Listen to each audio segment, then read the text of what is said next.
Some secrets are buried for a reason. Some mysteries are never meant to be solved. And sometimes, the truth is far more terrifying than the horror itself. Tonight, you'll hear 3 disturbing horror stories where the ending changed everything. Stories filled with dark secrets, terrifying discoveries, and twists that nobody saw coming. Turn off the lights, get comfortable, and let's begin. Alex never liked the basement. Even as a child, something about it felt wrong. The old wooden door sat at the end of the hallway, always closed. His parents rarely went down there, and whenever Alex asked what was inside, they would simply tell him it was used for storage. For years, he accepted that answer. Then the voice started. The first time he heard it was shortly after midnight. Alex woke suddenly from a deep sleep. At first he thought the sound came from outside. Then he heard it again. A faint whisper. A woman's voice. "Help me!" Alex sat upright in bed. His heart pounded. The voice seemed to be coming from downstairs. He listened carefully. Silence. After a few moments, he convinced himself it had been part of a dream. Then it came again. "Please!" The whisper was weak, desperate, and unmistakably real.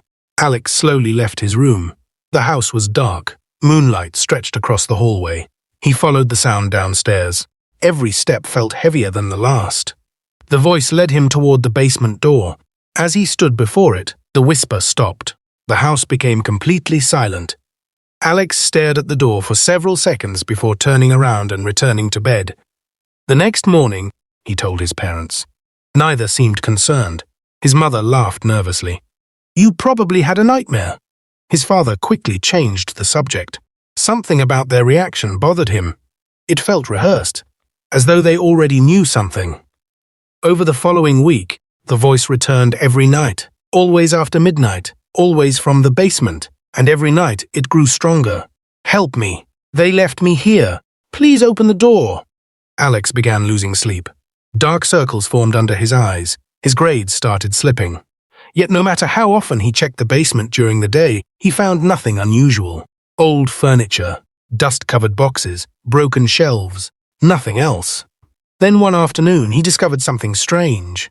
Behind a loose wooden panel, hidden inside the wall, was a collection of old photographs. Dozens of them, all featuring the same woman. A woman he had never seen before, yet she appeared in photos with his family. Standing beside his grandparents, smiling beside his father as a child. Almost as if she belonged there, but nobody had ever mentioned her. That night, Alex brought the photographs upstairs. His parents froze the moment they saw them. His mother's face turned pale. His father grabbed the photos immediately. "Where did you find these?" His voice trembled. Alex had never seen him scared before. The reaction confirmed his suspicion. They were hiding something, and whatever it was had something to do with the woman. Alex stared at his father. For several seconds, nobody spoke. The tension in the room felt suffocating. His father slowly placed the photographs on the table. "Forget you found these." Alex frowned. "What do you mean, forget? Who is she?" His mother looked away. His father stood up. Enough questions. Then he walked out of the room. That night, Alex couldn't sleep. The photographs kept replaying in his mind. The unknown woman appeared in family pictures spanning nearly 20 years. How could someone be that important and never be mentioned? Shortly after midnight, the whisper returned. Only this time, it sounded clearer than ever. Alex, his blood ran cold. The voice knew his name. He sat upright. "Alex, they're lying to you." The whisper echoed through the darkness. "Come downstairs." Fear battled curiosity. Eventually, curiosity won. Alex grabbed a flashlight and quietly left his room. The basement door stood slightly open. He was certain it had been closed earlier. The whisper continued. "Please." Slowly, he descended the stairs. Each wooden step creaked beneath his weight. The air grew colder, much colder. His flashlight beam moved across dusty shelves and old furniture. Then something caught his attention. A section of the concrete wall looked different, newer, as if it had been repaired. The voice came again. Behind the wall, Alex approached carefully. His heart hammered against his chest. Using an old hammer nearby, he struck the concrete. Once, twice, 3 times. A crack appeared, then another. After several minutes of effort, a small section broke away. Behind it was a hidden metal box. Alex pulled it out. Inside were documents, letters, newspaper clippings, and a journal. His hands shook as he opened it. The name written inside made him freeze. Margaret Hale.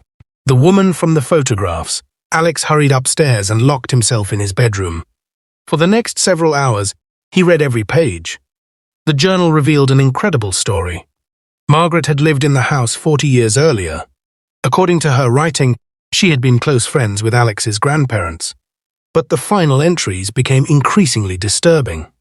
She claimed someone was watching her, following her, threatening her. Then came the final page. A sentence written in frantic handwriting. "If anything happens to me, don't trust the family." Alex's stomach dropped. The next morning he searched online. After hours of digging through old archives, he found something shocking. Margaret Hale had disappeared in 1984. She was never found.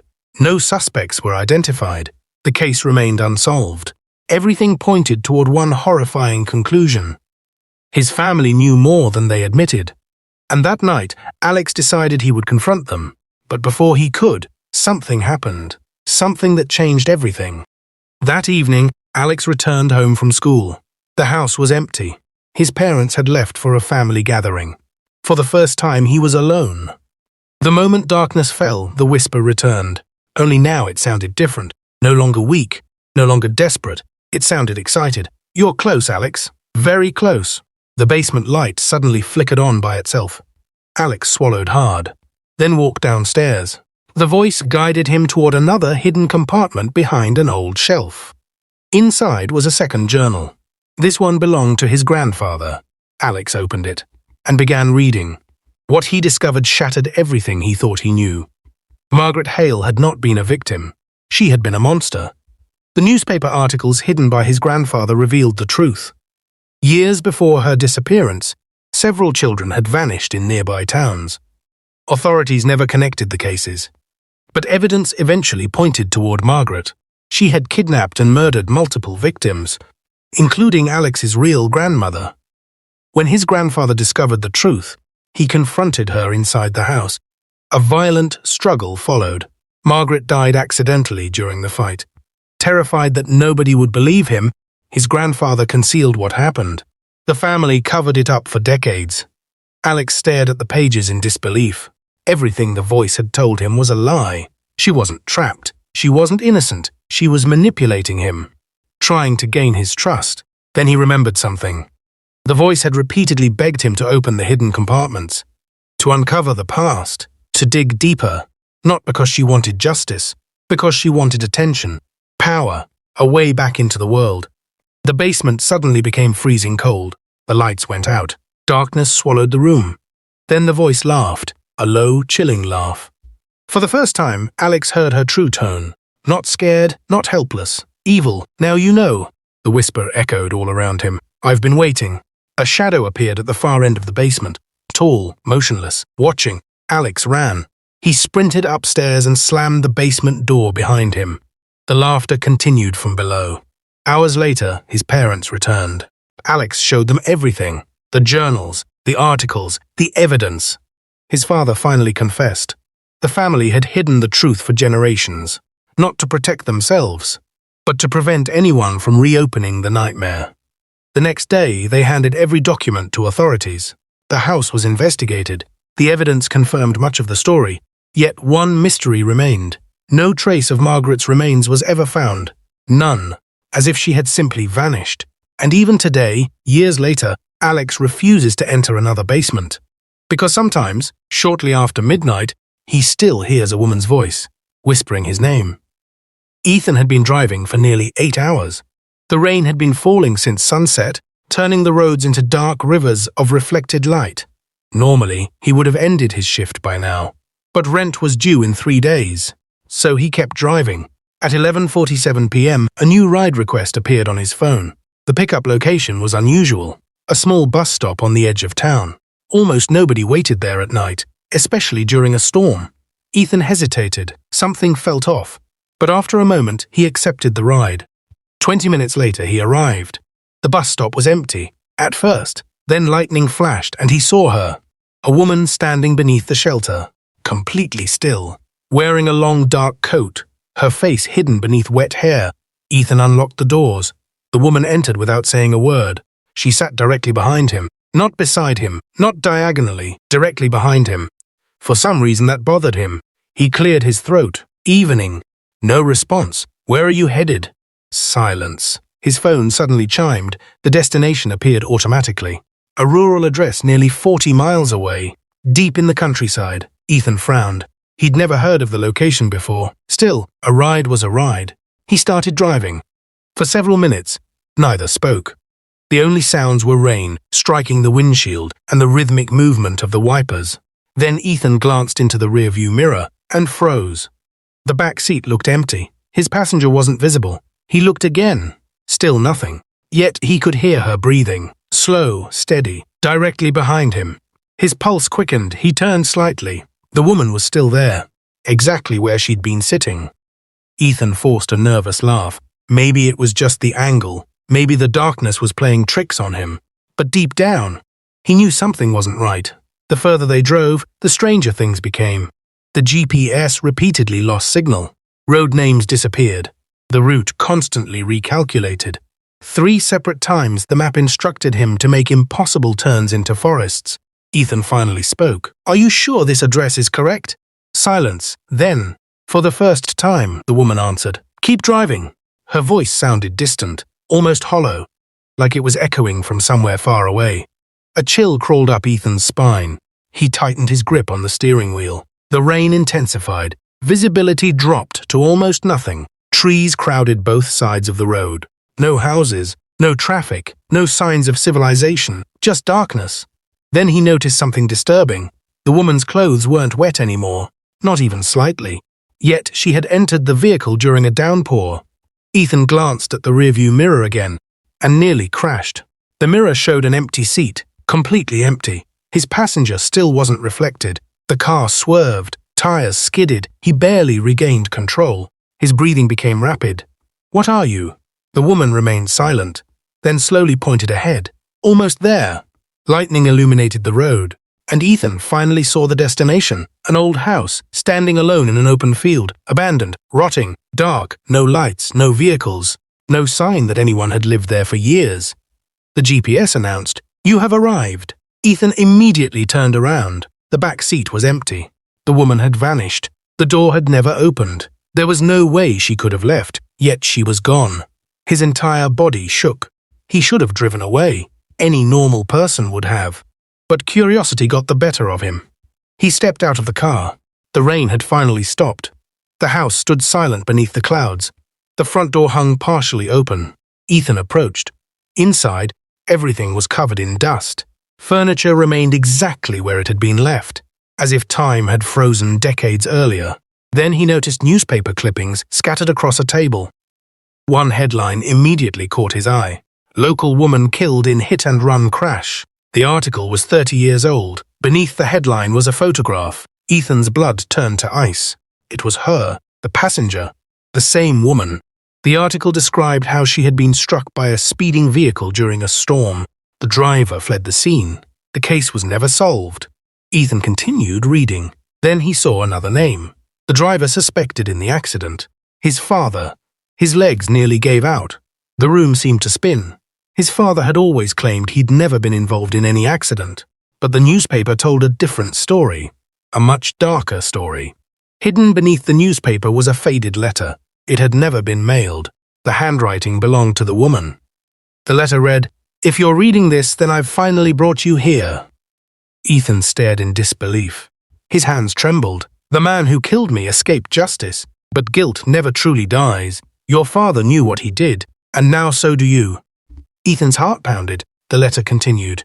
I don't want revenge. I wanted the truth to survive. Tears formed in Ethan's eyes.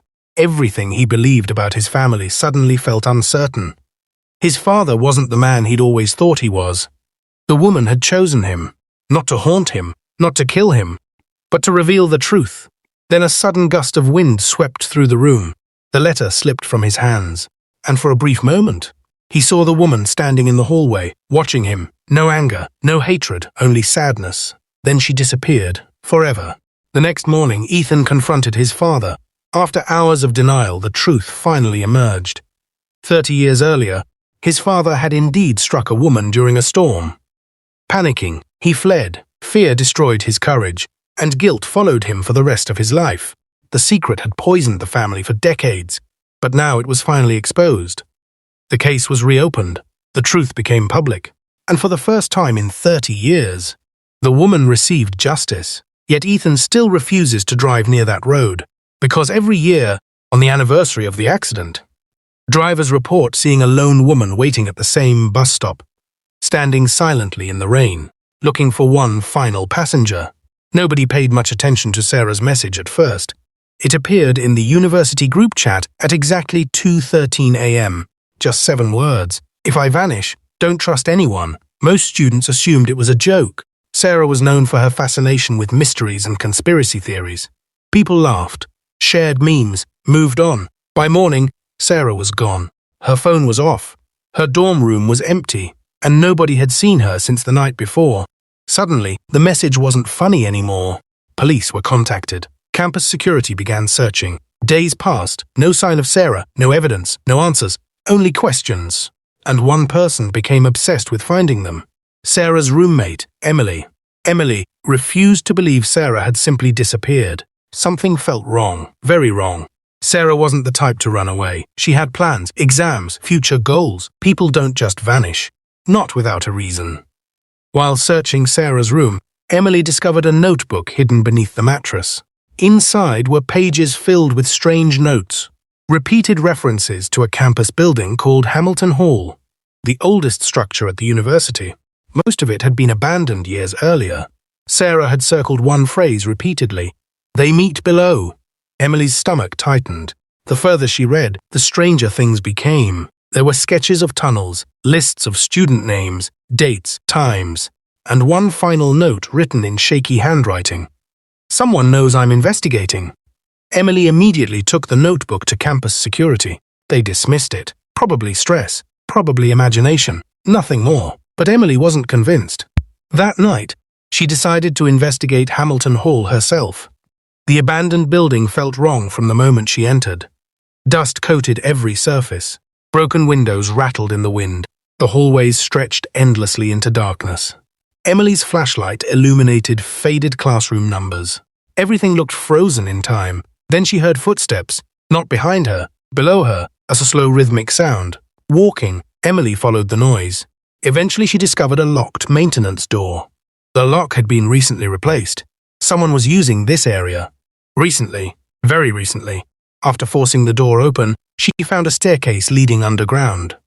The air became colder with every step. The tunnel below connected to multiple hidden rooms.